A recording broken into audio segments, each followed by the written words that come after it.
अगर किसी ऑब्जेक्ट को ग्रेविटी में ऊपर फेंका जाए तो क्या होता है, वो वापस आ जाता है ना। अगर आप किसी को, तो ये अर्थ का सरफेस हो गया है ना, आप किसी को यू स्पीड से फेंकते हो, थोड़ा ऊपर जाएगा और फिर ये नीचे आ जाएगा, ऐसा होता है ना। अगर आप स्पीड बढ़ाएंगे तो क्या होगा, अगर आप स्पीड बढ़ाएंगे तो नहीं, है ना यार। वो वीडियो में देखा था ना, थोड़ा हौच पौच सा है, मैं तुमको समझाना पड़ेगा, तुमको बताना पड़ेगा कि ऐसे ऐसे देखना, तब तो समझ में आएगा, थोड़ा स्कैटर्ड वे में। ठीक है, देखो यू स्पीड से फेंक दिया मैंने इसके ऊपर, भाई अब बात नहीं, तो इसकी हाइट क्या होगी, इंक्रीज करेगी ना। स्पीड बढ़ाते हैं तो हाइट क्या होगी, बढ़ेगी, फिर वापस आ जाएगा। अगर आप इसकी स्पीड को बहुत ज़्यादा बढ़ा देंगे तो एक टाइम ऐसा आएगा कि वो अर्थ की ग्रेविटी को एस्केप कर जाएगा और लौट के नहीं आएगा। ठीक है, आपको वेलोसिटी पता करनी है, शायद आपको थोड़ा बहुत आइडिया हो कितनी होती है, नहीं याद। अच्छा देखो देखो देखो, अब ये प्रॉब्लम सॉल्व होती है एनर्जी से। ठीक है, अभी बताओ यहाँ पे कितनी एनर्जी इसके पास, ऑब्जेक्ट के पास। हाँ, फेंका मैंने, काइनेटिक होगी और पोटेंशियल भी होती है ग्राउंड पे। ठीक है, तो देखो एट दिस पॉइंट अगर मैं एनर्जी लिख रहा हूँ तो काइनेटिक एनर्जी होती है हाफ mv², और साथ में से पोटेंशियल एनर्जी होती है, अगर अर्थ की रेडियस आ रही है तो इसके पास पोटेंशियल एनर्जी होगी कितनी, -G(MEM)/RE नोट। काइनेटिक हो गया, पोटेंशियल दो एनर्जी हो गई, हाँ हाफ mv², नहीं हाफ mv²।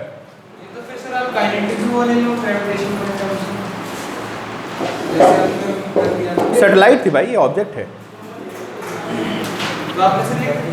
वो सैटेलाइट थी ना, मिक्स मत करो। हाँ, ये पोटेंशियल एनर्जी होती है -G(MEM)/RE अर्थ के सरफेस पे। ठीक है, पोटेंशियल एनर्जी का फॉर्मूला आपको बताया था मैंने, -G(MEM)/r होता है। तो सरफेस पे आर की वैल्यू कितनी हो गई, RE। अब देखो होता क्या पता है, जब उसको ऐसा फेंकोगे, इधर देखो, और फाइनली कहाँ पहुंच गया, फाइनली इनफाइनाइट पे पहुंच गया। हाँ, किसके लिए थी वो, तो ये सैटेलाइट थोड़े ना यार।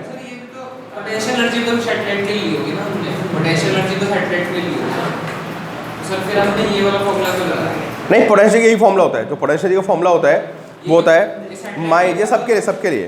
और वो काइनेटिक का चेंज होता है, काइनेटिक तो ये ऑब्जेक्ट है ना, वो तो सैटेलाइट घूम रही थी ना, सर्कुलर मोशन कर रही थी ना, तो half mv² -G(MEM)/RE potential energy हो गई, पोटेंशियल प्लस काइनेटिक। अब होगा क्या पता है, जब इनफाइनाइट पे पहुंचेगा ना तो इसके पास, इसको पहुंचाना है जस्ट आपको, तो बताओ जस्ट पहुंचाने का मतलब हो गया कि इन्फिनिटी पे पहुंच के जब ये अर्थ की ग्रेविटी से बाहर हो जाएगा तो इसकी काइनेटिक एनर्जी तो जीरो हो जाएगी। क्यों, जस्ट पहुंचने की बात हो रही है, अभी बहुत दूर से होगा, इनफाइनाइट पे जाके रुक जाना जाके, तो काइनेटिक कितनी होगी, जीरो। तो अब मैं इनफाइनाइट में एनर्जी लिख रहा हूँ। ठीक है, देखो आप बताओ काइनेटिक कितनी होगी, हाफ m × 0² होगी, और पोटेंशियल कितनी होती है, पोटेंशियल का फॉर्मूला होता है -G(MEM)/R। देखो -G(MEM) अपॉन, और इन्फिनिटी तो हो गया। सर ये जो फॉर्मूला है पोटेंशियल का, ये वाला ग्रेविटेशन नहीं है, हाँ ग्रेविटेशन का फॉर्मूला है -G(MEM)/R। हाँ mgh लगता है, ये mg होता है ग्राउंड के रिस्पेक्ट में, ये एक्चुअल पोटेंशियल एनर्जी होती है -G(MEM)/R। ठीक है, इलेक्ट्रोस्टैट में आएंगे फॉर्मूले। अब एक काम करते हैं, फेंकते समय की एनर्जी और जब इनफाइनाइट पे पहुंचेगा उस समय की एनर्जी, दोनों एनर्जी क्या होगी आपकी, दोनों इक्वल मार दो, देखो v कितना रहा है। बेसिकली क्वेश्चन एनर्जी कंजर्वेशन का हो गया। ठीक है, दोनों इक्वेट मारो, इक्वेट मार के बताइए आप मुझे v की वैल्यू कितनी आ रही है। 0, इनफाइनाइट बहुत बड़ी वैल्यू हो गई ना, तो इनफाइनाइट बहुत बड़ी वैल्यू हो गई, तो अब किसी नंबर को आप बहुत बड़ी वैल्यू से डिवाइड करते हो तो यू गेट 0, है ना।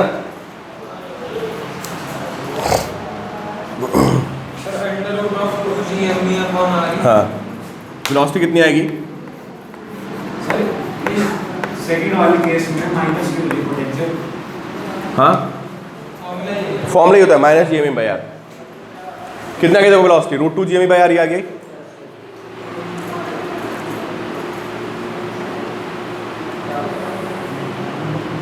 ठीक है, और GME को हम क्या कह सकते हैं बताओ? देखो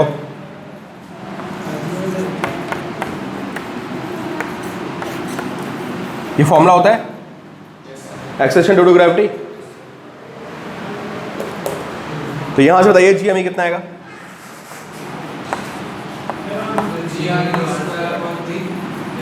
GR स्क्वायर आ जाएगा, है ना? तो आप GME की वैल्यू यहां पुट कर दिए, देखिए फॉर्मूला क्या बनेगा? 2GRE square by RE। हाँ, तो एक फॉर्मूला और आ गया हमारा एस्केप वेलोसिटी का, √2 GRE एस्केप वेलोसिटी।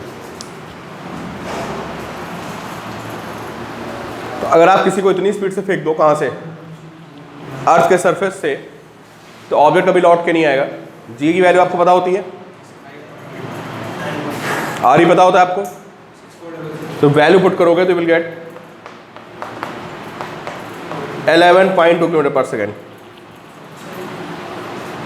तो तुमको किसी से छुटकारा पाना हो, उसको क्या करो? 11.2 किलोमीटर पर सेकेंड से फेंक दो, अगर फेंक सकते हो तो। ठीक है, फिर तुमको कभी वो चीज़ दोबारा नज़र नहीं आएगी। ठीक है, 11.2 किलोमीटर पर सेकेंड,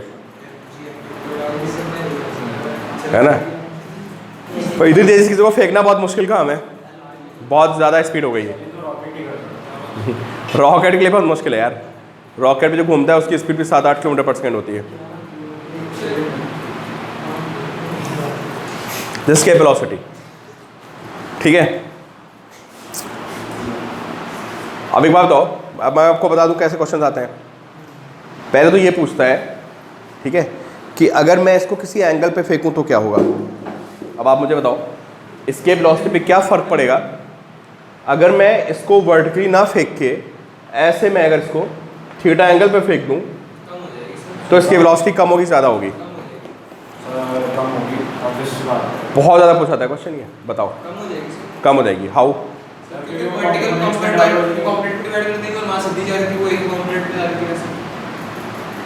यार कोई फर्क नहीं पड़ेगा।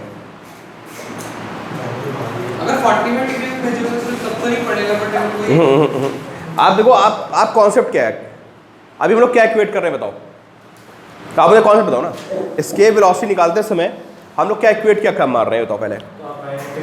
सर कुछ फर्क नहीं पड़ेगा क्योंकि वो इसकी वेलोसिटी डिपेंडेंट ही नहीं है उस पे। नहीं, जब आप शुरू में एनर्जी लिख रहे हो ना, एनर्जी कौन कौन सी लिखी आपने बताइए?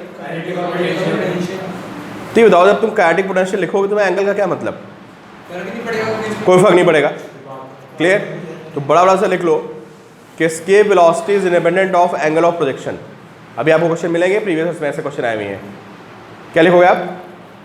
Escape velocity is independent of angle of projection. Why? Because energy is independent. Energy किस पर डिपेंड करती है भाई? अरे स्पीड पे ना, स्पीड बोलो। हाफ mv स्क्वायर में यू क्या होता है? स्पीड होती है। ठीक है, इसलिए escape velocity is independent of angle of projection. पहली बात तो ये हो गई। ठीक है, तो दो फॉर्मूले आ गए, एक हमारा पॉइंट हो गया। अगला पॉइंट पता क्या है? अगला पॉइंट ये पूछता है कि दो प्लैनेट्स दिए होंगे आपको। सुन लो भाई, कितने प्लैनेट्स दिए होंगे? एक पे क्या गिवन होगी? अरे एक पे एस्केप वेलोसिटी गिवन होगी और दूसरे पे पूछेगा आपसे कुछ रेडियस डेंसिटी वगैरह गिवन होगी। तो एक काम करते हैं, इस फॉर्मूले को हम रेडियस और डेंसिटी के टर्म में लिख लेते हैं। जो हमारा एस्केप वेलोसिटी का फॉर्मूला आया था, क्या आया था? √2 GME बाई RE ना। किसके टर्म में लिखें? एंड रेडियस, जिससे कि हम दो डिफरेंट प्लैनेट्स को क्या कर पाएँ? कंपेयर कर पाएँ। हाँ, क्या करेंगे भाई बताओ? सर मास को लिख देंगे वॉल्यूम इंटू डेंसिटी।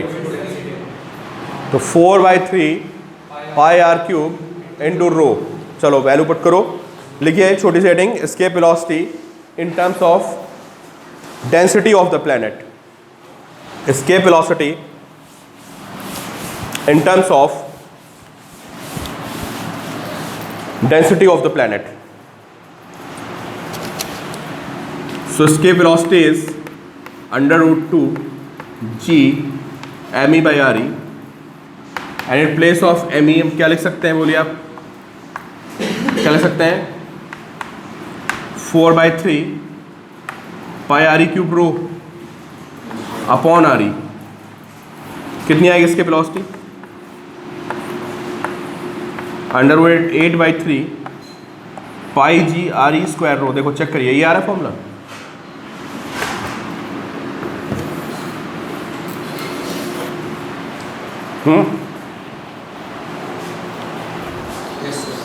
ये इसके वेलोसिटी का फॉर्मूला आ गया हमारा.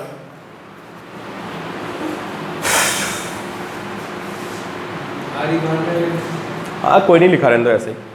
अरे आपको फॉर्मूला याद रखना है यार बस, समझे? और फिर एम की जगह क्या लिख दोगे आप? 4/3 पाई आर ई क्यूब रो. अब क्वेश्चन कैसे आएंगे? 2 प्लैनेट्स दिए होंगे, ठीक है? तो दलीप मुझे बताओ, अगर 2 प्लैनेट्स है मेरे पास, है ना, तो उनका v1/v2 किस पे डिपेंड करेगा? पूरा स्टेटमेंट लिखो फिर मुझे बताओ. 2 डिफरेंट प्लैनेट्स हैं, तो उनकी जो एस्केप वेलोसिटी का रेशियो आएगा वो किस पे डिपेंड करेगा? आराम से लिख लो, पहले लिख लो फिर बताओ. एग्जैक्ट रिलेशन बोलना है आपको, एग्जैक्ट.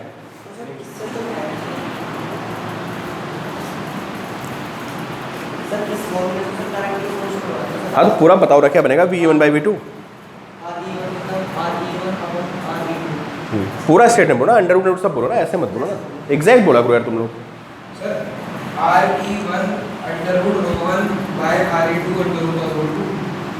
ठीक है, कह सकते हो. तो 8/3 कांस्टेंट है, क्यों? पाई कांस्टेंट है, जी कांस्टेंट है. सही बोला आपने अर्षित, ठीक है? क्या बनेगा बताओ, किस पे डिपेंड कर रहा है? Directly proportional to under root r square rho. तो क्या आएगा? Under root r1 square rho 1 upon क्या?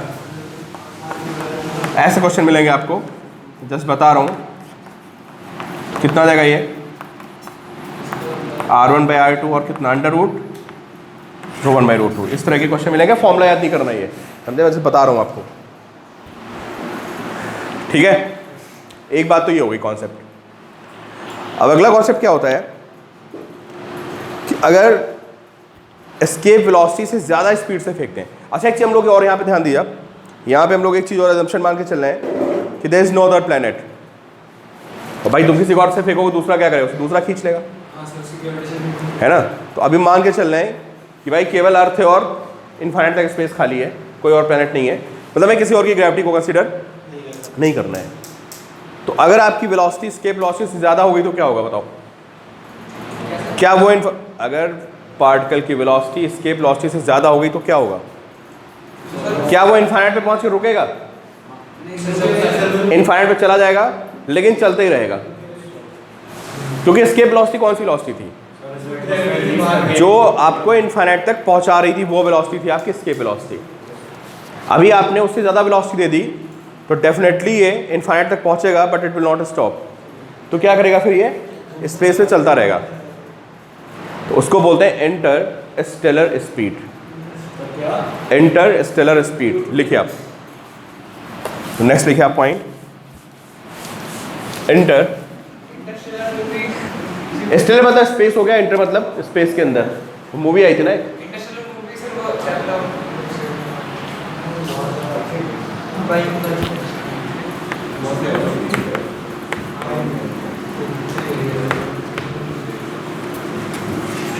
Interstellar speed.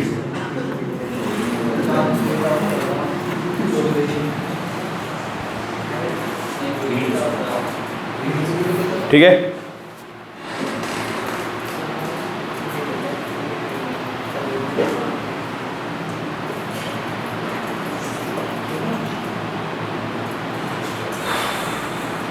देखो इधर सुन लो आप. एक ऑब्जेक्ट को आपने यहां से फेंक दिया. वेलोसिटी क्या है? एस्केप वेलोसिटी से ज़्यादा वेलोसिटी है. कहाँ पहुंचेगा ये? पहुंचेगा क्या? इनफाइनाइट पे पहुंचने के बाद भी इसके पास एक स्पीड रहेगी. और इसको डिनोट करते हैं वी आई से, ठीक है। और थ्रो करने की स्पीड कितनी है? थ्रो करने की स्पीड वी थी हमारी, क्लियर। तो एक काम करिए, इस पॉइंट के बीच में, इस पॉइंट के बीच में एनर्जी कंजर्वेशन लगाओ और देखें कि आप लोग मुझे प्रूफ करके दिखा सकते हो क्या कि V I square is equal to V square minus V E square. चलो आपका 2 मिनट का समय दे रहा हूँ, बिल्कुल वही है, समझे। अब क्या करना है, यहाँ पे जब आपने एस्केप वेलोसिटी का फॉर्मूला ड्राइव किया था तो आपने यहाँ पे क्या किया था? अरे कैटी को 0 कर दिया था ना। इस बार आप लिख देना उसके क्या, half M V I square. चलो इक्वेट मारो, एनर्जी कंजर्वेशन लगाओ और देखें कौन मुझे आंसर बताता है।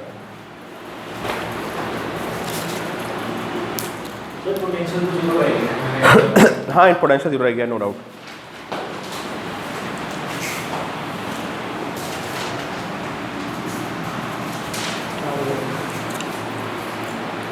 तो बोलो भाई यहाँ पे कौन सी एनर्जी होगी at this point? Half M B square, right. And potential minus G M E M by R E. जब इनफाइनाइट में पहुंचेगा तो क्या होगा? इनफाइनाइट में पहुंचने के बाद half M B I square होगा और minus G M E M upon infinity. देखो यहाँ से बी की वैल्यू कितनी आ रही है? वी की वी स्क्वायर।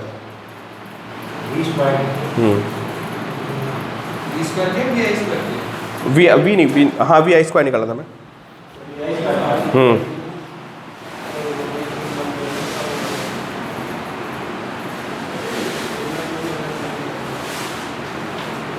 सर वैल्यू आ गई आई स्क्वायर की।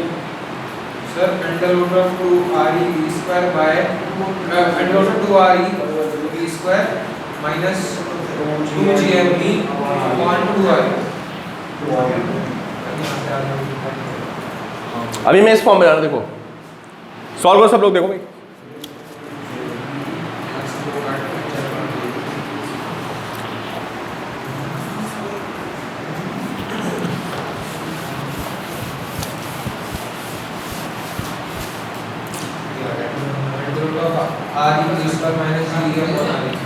या मेरे हिसाब से ये आया होगा, देखो V I square is equal to V square minus 2 G में आ रही। नहीं एलसीएम मत लो, अलग लिखो। एलसीएम मत लो, उसको अलग अलग लिखो। अरे सॉल्व कर लो ना पहले, तुम सीधे कॉपी क्यों कर रहे हो? स्मॉल एम से स्मॉल एम कट गया दोनों साइड से, वी आई स्क्वायर को अलग ले जाओ, डायरेक्ट क्यों लिख रहे हो यार, सॉल्व कर लो।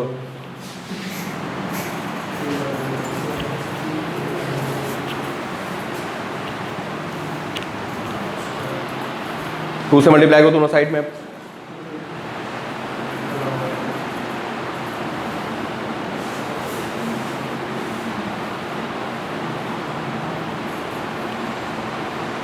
दोनों साइड में 2 से मल्टीप्लाई करो, वी आई स्क्वायर निकालना है ना हमको, पहले 2 से मल्टीप्लाई करो दोनों साइड में।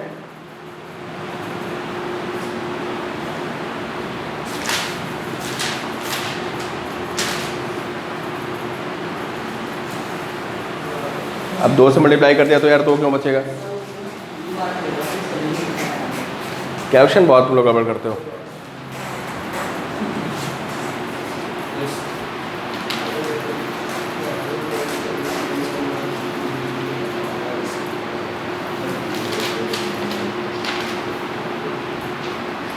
अब वी स्क्वायर को उधर ले जाओ,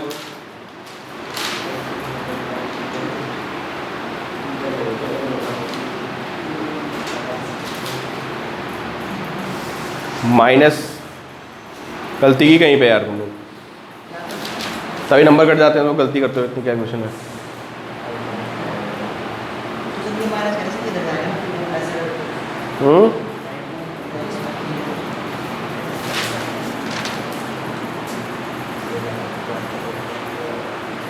आ गया सॉल्व हो गया? तो एक दो मिनट तो लोग कैप्शन में लेते हो। ये क्या लिखा हुआ है? टू इंटू पोटेंशियल नहीं है, ये एस्केप वेलोसिटी का स्क्वायर लिखा हुआ, देखो ये एस्केप वेलोसिटी का स्क्वायर लिखा हुआ है। तो फॉर्मूला गया, या बोले तो वी की वैल्यू कितनी आ गई? सर आपने पहले का sir vi square equal to v square is equal to v square लिख दिया था। हाँ इज उल्टा लिख दिया था मैंने, इक्वल टू सर दोनों आगे वैल्यू। तो ये हमारी क्या आ गई? Interstellar speed. ये फॉर्मूला याद रखना पड़ेगा आपको, ठीक है? ये स्टैंडर्ड फॉर्मूला आपको याद रखना पड़ेगा कि अगर ऑब्जेक्ट की वेलोसिटी इसके वेलोसिटी से ज़्यादा है तो ऑब्जेक्ट इनफाइनाइट पर रुकेगा नहीं, और इस वेलोसिटी से आगे मोशन को क्या रखेगा? कंटिन्यू रखेगा। ठीक है, बात समझ आ गई? चलो अब इसमें देखो, अब कभी कभी ऐसा पूछ लेता है आपसे, इंटरस्टेलर पॉसिबल है, इंटरस्टेलर नहीं भैया 11.2 से फेंकना ही बहुत मुश्किल है। वो तो सर मतलब फेंक नहीं सकते और उससे आगे बोलिए नहीं फेंक दो तो चला जाएगा, मतलब कोई पॉसिबिलिटी है कोई बहुत सुपर मशीन टाइप की रहो, बिल्कुल मतलब कॉन्टिन्यूसली फोर्स अप्लाई करते रहो तो चली जाएगी। आप एट द मोमेंट देखो 11.2 एट द मोमेंट नहीं दे पाओगे आप, समझ लो ना? आप इसको स्पीड देते रहो, धीरे धीरे फोर्स अप्लाई करो। रॉकेट में भर दिया आपने गैस, फेंकते आ रहे हो, धीरे धीरे ऊपर स्पीड बढ़ती जा रही है, तो हाथ थोड़ा फेंक दो 11.2 से, हाथ ही फट जाएगा तुम्हारा।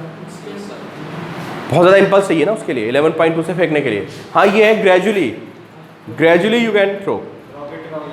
आप फोर्स लगाते रहो, 2 4 5 10 मिनट के बाद उसकी स्पीड को आप 11.2 तक ला सकते हो, वो भी काफ़ी हाइट पे जाने के बाद। और ऊपर जाके इसकी वेलोसिटी कम भी हो जाती है। आप अगर अर्थ से ऊपर चले जाओगे तो वहाँ से फेंकना आसान रहेगा, क्योंकि अर्थ की ग्रेविटी ऑलरेडी क्या हो जाएगी? कम हो जाएगी, है ना? तो ये हो गया इंटरस्टेलर स्पीड। और इस पर अब देखो, अब एक क्वेश्चन और बनता है इस पर कि एक प्लैनेट की जगह मान लो 2 प्लैनेट के इन्फ्लुएंस पे कोई ऑब्जेक्ट रखा हुआ है। मैं आपको क्वेश्चन दे रहा हूँ, ठीक है? आप लोगों ने आंसर दो। अगर ये आंसर दे दिया आपने बिल्कुल सही तो आपको सारी बात समझ में आ गई। ये प्लैनेट का मास m1 है, कोई प्लैनेट है, एक और प्लैनेट यहाँ पे, इस प्लैनेट का मास m2 है, ठीक है? और मुझे एक ऑब्जेक्ट को बिल्कुल बीच से, इनकी डिस्टेंस कितनी है? Centre to centre distance is r। देखो बिल्कुल एक लाइन का क्वेश्चन, मुझे यहाँ से एक ऑब्जेक्ट को इतना तेजी से फेंकना है कि ये इन दोनों की ग्रेविटी को एस्केप कर जाए, लौट के ना आए। अभी तक क्या था बताओ? एक ऑब्जेक्ट था और प्लैनेट था, अभी 2 प्लैनेट हैं और यहाँ पे ऑब्जेक्ट है बिल्कुल मिड में, और इतनी तेजी से फेंको आपकी लौट के ना आए। तो find escape velocity of this mass which is placed at midway between the line joining centers of the sphere। ठीक है, एग्जैक्टली मिडवे है। चलो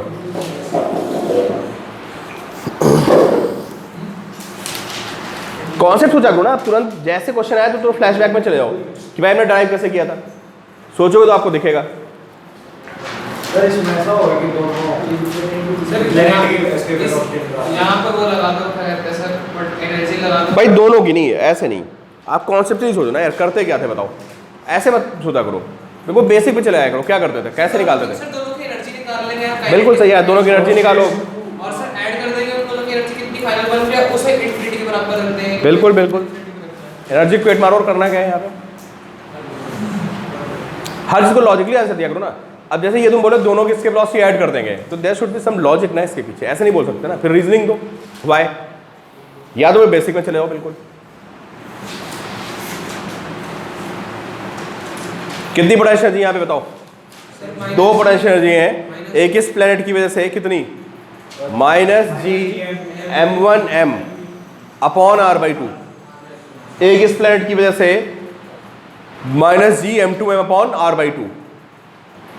चलो सब बता दिया मैंने यार, तो आंसर दे दो। अब क्या बचा है?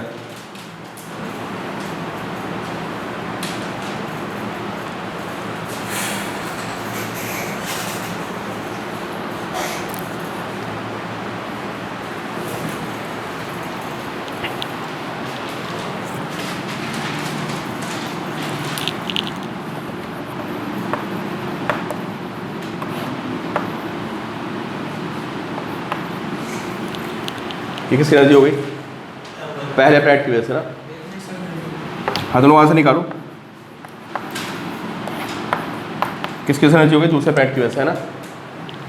और प्लस तुमने इसको फेंका है तो तुमने इसको काइनेटिक एनर्जी भी तो दी है, प्लस हाफ mv²। ये तुमने क्या बात है, मैं स्केल वेलोसिटी कर रहा हूं। हाँ फिर तो अंडर रूट ऑफ नेगेटिव, अच्छा नेगेटिव अंडर रूट वाले सकता है। नॉन डाउट नेगेटिव नहीं आएगा।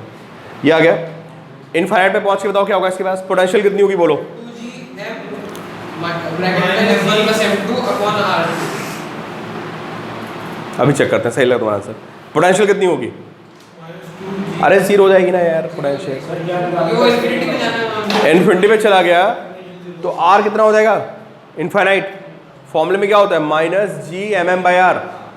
Potential is 0। And what about kinetic? अरे काइनेटिक भी 0 हो गई ना यार, पहुंचाना है ना उसको जस्ट। पोटेंशियल भी 0, काइनेटिक भी 0। और ज़्यादा फी निकाल दो, देखो जो भी आ रहा हो। कितना आ रहा है अभी? योगेश बताओ आंसर। √2gm ब्रैकेट में m1 + m2 अपॉन r। बोलना √2 g ब्रैकेट में m1 + m2 upon r। Upon sir r2 और m दिया है r2। r2 और सर मतलब r आ गया, मतलब r2 मैंने वो कर दिया, r2 डिस्टेंस मान लिया यार हो गया ना। और ऊपर m भी आएगा स्मॉल है। नहीं और तो कुछ नहीं आएगा। ऑब्जेक्ट का मास भी आएगा सर, कॉम्बिनेशन होगा ना। कैलकुलेशन सही करो तुम लोग, कैलकुलेशन। m भी आएगा सर ऊपर स्मॉल है, स्मॉल है आएगा सर ऊपर, कॉमन होगा। चेक करो कैलकुलेशन।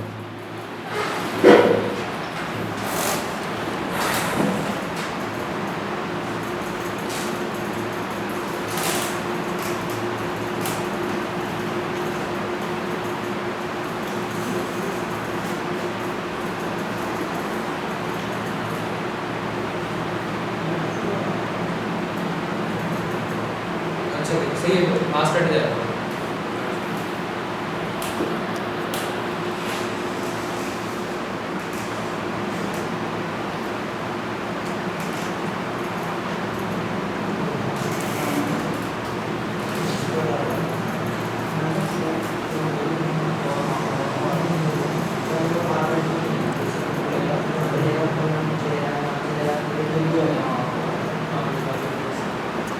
कौन सी क्वेश्चन करने लगा था तुम लोग? कहाँ फंस गए? सर जो मतलब ये है ना, ये r/2 है सर, ये ऊपर नहीं जाएगा। जाएगा ऊपर। तो फिर सर जो सर ये जो इसमें वही तो ऊपर जाएगा, मल्टीप्लाई हो जाएगा। बिल्कुल सही बोल रहे हो। 4 आएगा सर। 4 आएगा। सर मैंने तो सही आएगा। हाँ तो सही तुम्हारा, मैंने गलत लिख दिया यहाँ। देखो भाई 4 आएगा ना, 2 बार जाएगा सर। 2 बाहर आएगा। बिल्कुल सही हो गया, 2 बाहर आ जाएगा। क्लियर? आगे बात समझ में। अब कुछ प्लैनेट्स पे एटमॉस्फेयर नहीं होता है, उसका रीज़न क्या होता है बताओ? उसके अंदर कोई ग्रेविटेशनल फोर्स नहीं होता। वहाँ पे एस्केप वेलोसिटी कम होती है। जिन प्लैनेट्स पे एटमॉस्फेयर नहीं होता है वहाँ पे एस्केप वेलोसिटी कम होती है, टेम्परेचर ज़्यादा होता है। उससे पता क्या होगा? मान लो कोई गैस जाओ तुम पर रिकॉर्ड हो रहा है, 15 मिनट और करूँगा मैं, उसके बाद प्रॉब्लम करूँगा। थ्योरी तो ऑलमोस्ट हो गई। ये कहानी सुन लो बस 2 मिनट की, है ना। कि कुछ प्लैनेट्स पे क्या होता है, टेम्परेचर हाई होता है। तो टेम्परेचर हाई होने से आपने काइनेटिक थ्योरी ऑफ गैसेस में पढ़ा हुआ है कि गैस पार्टिकल की स्पीड बढ़ जाती है ना। और वैसे गैस पार्टिकल की स्पीड बहुत ज़्यादा होती है। अर्थ पे भी इवन उनका जो ऑर्डर होता है वो काफ़ी ज़्यादा हाई स्पीड से भाग रहे होते हैं पार्टिकल्स, किलोमीटर/सेकंड की ऑर्डर की स्पीड होती है अगर टेम्परेचर थोड़ा बढ़ा दिया जाए तो अगर वहाँ पे आपका टेम्परेचर ज़्यादा है, स्पीड बढ़ गई और वो एस्केप वेलोसिटी को एक्सीड कर गई तो क्या होगा बताओ? एस्केप कर जाएगा। तो छोटे मोटे जो प्लैनेट्स होते हैं वहाँ पे ग्रेविटी तो होती नहीं इतनी ज़्यादा, मास कम होता है उनका। ये फॉर्मूला देखा ना, फॉर्मूला क्या था? √2gme/re। ठीक है, तो जिन पे रेडियस कम होती है, छोटे प्लैनेट्स जो होते हैं वहाँ पे एटमॉस्फेयर एग्जिस्ट नहीं करता है, क्योंकि वहाँ पे एस्केप वेलोसिटी क्या होती है? कम होती है। और एस्केप वेलोसिटी कम होगी तो गैस पार्टिकल्स निकल गए। अब यहाँ बहुत ज़्यादा है, कितनी है? 11.2 है। तो जब आप किसी गैस को हीट करते हो तो उनके पार्टिकल्स की स्पीड 11.2 को एक्सीड नहीं कर पाते, तो क्या रहते हैं? अर्थ की ग्रेविटी में ट्रैप रहते हैं, है ना। तो ये एक रीज़न होता है। फिर एक ना कॉन्सेप्ट ऑफ ब्लैक होल, इसी में अगला पॉइंट। पर उसके बाद जाओ तुम ब्लैक होल। यार ब्लैक होल पता क्या होता है, उससे लाइट भी नहीं निकलती, पता है, उससे कुछ निकलते ही नहीं है। जब कुछ निकलेगा नहीं तो वो क्या होगा बताओ, ब्लैक दिखेगा, समझे। तो ब्लैक होल का कॉन्सेप्ट क्या होता है कि वहां से लाइट भी नहीं निकलती है, पता है, जो वहां पे एस्केप वेलोसिटी होती है,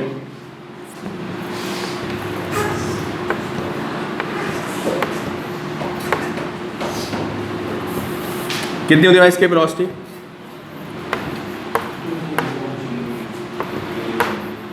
अंडर 2 g/r, ठीक है।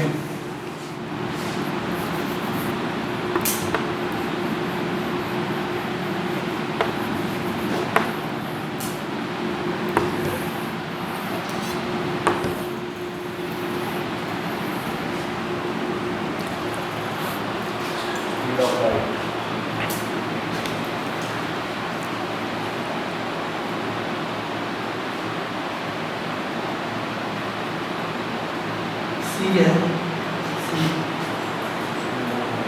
Speed of light,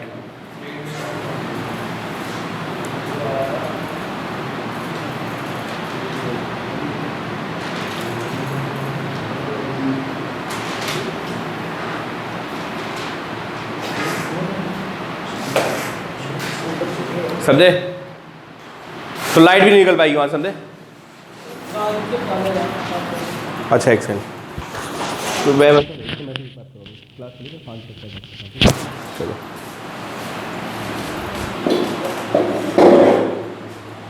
greater than सी हो गया तो क्या होगा बताओ, तो लाइट भी नहीं एस्केप करेगी ना वहां से। तो लाइट जब बाहर निकलेगी तो फिर क्या होगा, कुछ निकलेगी तो आपको क्या दिखेगा, वो ब्लैक होल दिखेगा। ब्लैक होल है क्या, कोई जगह है, प्लैनेट है? यार बहुत हाई डेंस मटेरियल होता है वहाँ पे, डेंसिटी बहुत ज़्यादा होती है, वो हर चीज़ को खींच लेता है अपनी तरफ। उसकी ग्रेविटी, अभी आपने बताया ग्रेविटी क्या होती है, जी जो ग्रेविटेशनल फोर्स होता है किस पे डिपेंड करता है, मास पे। तो बहुत हाई डेंस होता है, हाईली डेंस। प्लैनेट नहीं यार, वो स्टार्स जो है ना फाइनली, वो तो डेड स्टार से बनता है। हाँ वो जो है फाइनली करोड़ ब्लैक होल में।